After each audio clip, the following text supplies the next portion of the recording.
Hey guys, welcome to TutorialGuru. Today we'll be learning how to deactivate Fiverr account, and now let's dive right in.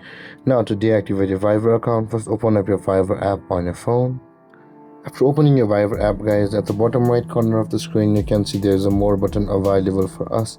Tap on the more button at the bottom right corner and you'll land on this interface where you can see the settings option available for us. Tap on settings and when this panel appears, tap on account. And you can see there is the deactivate button available for us at the bottom of the screen.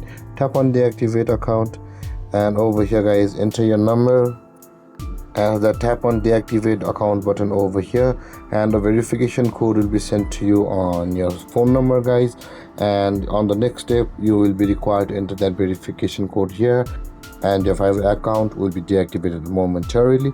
And guys, this is how to deactivate Fiverr account, and if you have any confusions or questions regarding the topic, feel free to comment in the comment section below, and don't forget to like, subscribe and hit that bell icon for more videos. Thank you for watching guys. Peace.